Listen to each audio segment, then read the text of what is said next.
Welcome back, everyone. We had to duck in the shade today because it is well into the triple digits out here and I am not standing in the sun.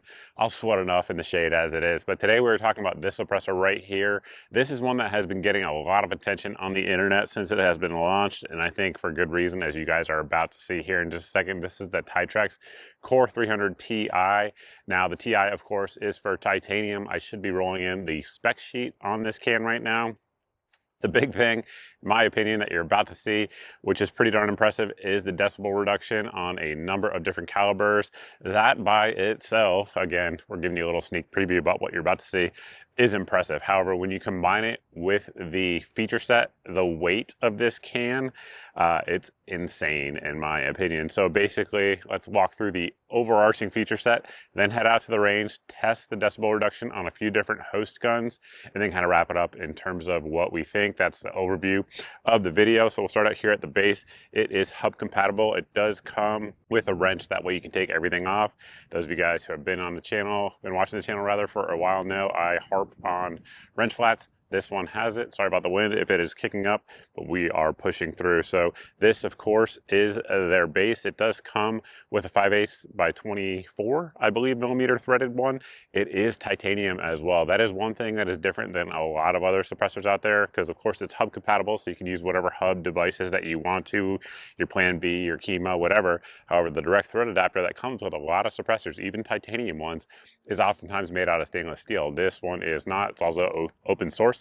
So if you guys want to 3D print one, you can do so as well. I think the information is in the photo that we're rolling in. I'm not a huge 3D printer outside of polymer, so I'm not the expert there. However, continuing on up, we do have the band. So this band that wraps around it there that you guys can see is stainless steel. I think they actually make the band in a few different colors, at least that I've seen on the website. But what that band is there for, that is the serialized portion of the suppressor. So as you can see, it mounts here towards the actual barrel, and then right out there is where your band is. So that way, for whatever reason, if you get a baffle strike, not that there's baffles, but if you get a traditional, what we would call a baffle strike, something like that, it can be repaired, and it has a separate core, which definitely is cool. Of course, the core is the technology on this can that makes it impressive, as well as the sizes and the sound that you're about to see here in a second. Out here on the front, we also have these little indentations in the suppressor. Why is that important? Again, wrench flats. So if you want to use a wrench on there, you can to get it off, because anything with enough carbon and enough heat will get carbon locked. Ask me how I know.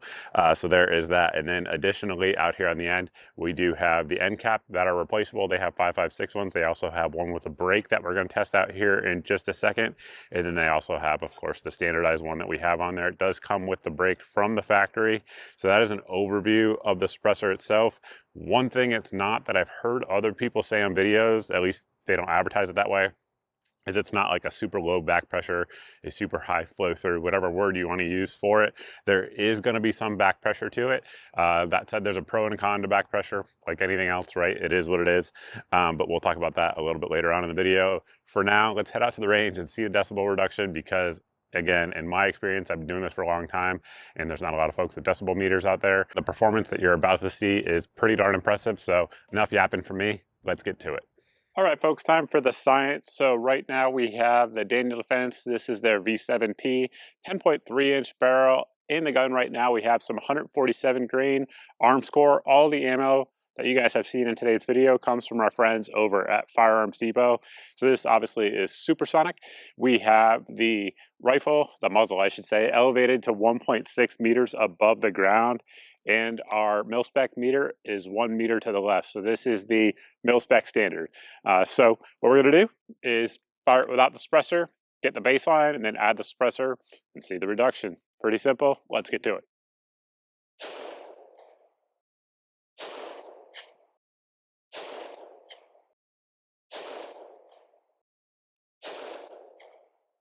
Alrighty, folks, there you go. We have our baseline. I should also note that right now it's about in the mid 80s, average humidity, nothing too crazy. So let's get the can on and come right back. I forgot, before we put the can on, let's fire some subs and get the baseline for those.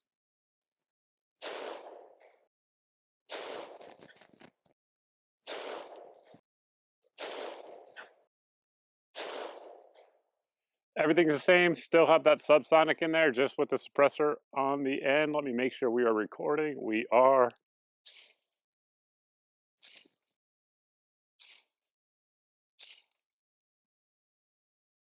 Oops. All right, now we'll switch out and put the supers in there. All right, now we got the supers back in there.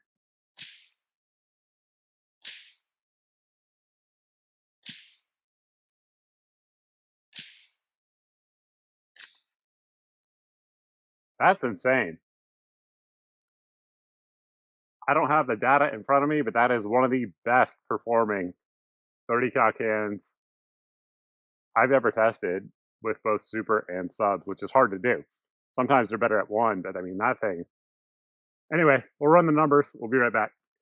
Since it did so well on 300 Blackout, let's test it out on 556. Let's get our baseline and then come back with the suppressor on.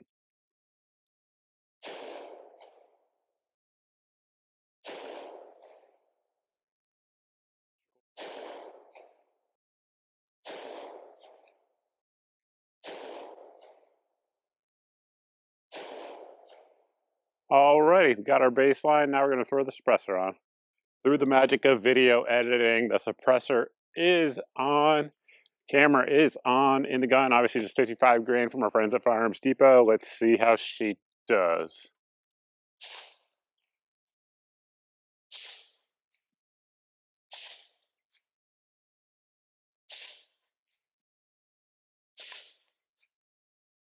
Definitely quiet. I mean, that's quieter than a lot of 5.56 cans. The one thing I will tell you though, it's the first time I actually shot it on a 5.56. The gas is more with this setup than it has been on the 300 Blackout setups that we've been running it on since we've got it in. All right, folks, last test of this can, we have the brake end cap on there in the gun right now, 147 grain, supersonic arm score, so the same stuff we tested earlier, that was the supers. This is the same supers, same setup, same everything, just with that brake on there. Let's make sure our camera is recording, and it is. Let's see.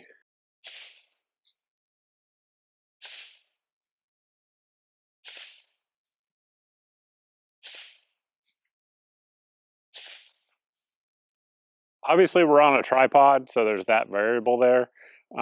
You guys saw the dB numbers. They are what they are, but I'll just tell you, like shooting it, the perception is the same.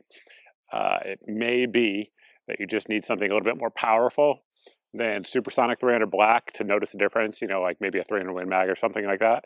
I didn't notice any difference, and obviously the sound's still pretty darn good for supers, so there you go. Now that you guys have seen the performance of the suppressor in terms of decibel reduction, let's talk about the performance outside of that. So first off, this particular version is the titanium version. They also make an Inconel version. So if you guys want to run this on like a belt fed with an FRT, I'd probably go with the Inconel. That said, this is full auto rated. It's also rated up to 300 RUM or RUM. People say it both ways. So it definitely can take the big bore stuff if you want to use it in that way. So if you wanted to use it for like a 300 Win Mag for PRS or hunting application, you'd be just fine doing so. It'll handle it all day long. Additionally, being titanium on this particular one, when you first get it in, you will see more sparking. However, after about 200 to 300 rounds-ish, somewhere in there, the sparking will decrease and become steady. There's always going to be a little bit of sparking, particularly at night when you're shooting a titanium suppressor. For me, personally, I have zero problem with that as long as I get the lightweight performance that this can has, and this can has it, so I don't mind it at all. But if flash suppression at night is your like #1 priority, I'd probably go with the Inconel version, if that makes sense. Now, I should also mention that this was sent out for this video by the folks over there at Precision Armament, so just full disclosure on that. But, you know, I can't influence what the decibel meter says, so there is that. Nothing I can do about that. And lastly, in terms of cons, is going to be price point. It's not super inexpensive. So right now, as I'm filming this in 2026, you know, a few months ago, the NFA $200 tax stamp went away, and there is a huge flood of suppressor makers on the market, which is fantastic. That's exactly what we want here in America as consumers. And some of them are super price oriented, budget oriented. This is not one of them. This is a performance oriented can, and as you guys just saw, the performance absolutely lives up to the claims for sure. With that, it's not inexpensive. However, it's not as expensive as some options out there. So MSRP I think is right around $11.99. Of course, in stores, you guys can probably find it for less than that. And as many of you guys know, there's a lot of suppressors with performance that doesn't live up to this, that costs a lot more. So I really don't think the price is offensive if you are someone who prioritizes lightweight, small, and excellent sound reduction. This is an excellent can, and of course, like we mentioned, it's also hub compatible, has the end caps that are compatible with Silencer Co. end caps, so really there is a lot of modularity to the suppressor as well. I think that's pretty much it. If you guys have any questions, anything like that, you can post them down below in the comments section. I definitely look forward to hearing what you guys think about the suppressor. I know there's a lot of these out there because, again, they've been selling like crazy since they have been released. So if you guys have one of these, and especially now that suppressor forms are coming back so quickly, let us know how it has performed down below. Let us know what you think of it. I definitely look forward to that because, as always, this is just a sample size of one here on the channel. So having more feedback is always good. I think that's it. If you guys like this video, make sure you subscribe because we do a lot of suppressor testing here on the channel. If you've hit the subscribe button and you're still not seeing 2 to 4 videos a week here on the channel, you're being censored by an algorithm from my content. We have a few ways to get around that here on the channel. Number one, you can sign up for the email at the website down below on your screen. You can head over there. That'll get you put on 2 different lists. It'll get you put on the monthly email. It goes out monthly, as the name indicates, and it has all the videos since the previous month's email went out, so that way there's no big tech algorithm censoring you guys from my content. Additionally, it will get you put on the daily deals email, so if this thing goes on sale, if any of the guns that you guys have seen in this video go on sale, the optics, the magazines, the ammunition, whatever the case may be, if it is in the daily deals email on a given day, it's the cheapest I know of for that item on that day, so hopefully it saves you guys some time and some money. That's always a good thing. There's also a Pro 2A meme in there that you guys can sign up for. Just for the meme, I will allow it. And then lastly, we do have an SMS list that you guys can sign up for. There will be one of 2 things that goes out from me to your SMS if you sign up. One, either a smoking deal that is about to sell out. So if this thing, for whatever reason, went on a smoking sale, I would send it out in the SMS list and you guys can pick it up. 2 days ago, I sent out an SMS for some ammo. Many of you guys who are on the list already know this. It sold out in 14 minutes. So I do like to time them because I know those things sell out quickly because if it's in the SMS, it's usually a really smoking deal. The other thing that could go out in the SMS list is a new video, once again, getting around that algorithmic censorship. And with that, guys, that's pretty much all I have for you. Thank you all for watching. I truly appreciate it, and I look forward to seeing everybody in the next video.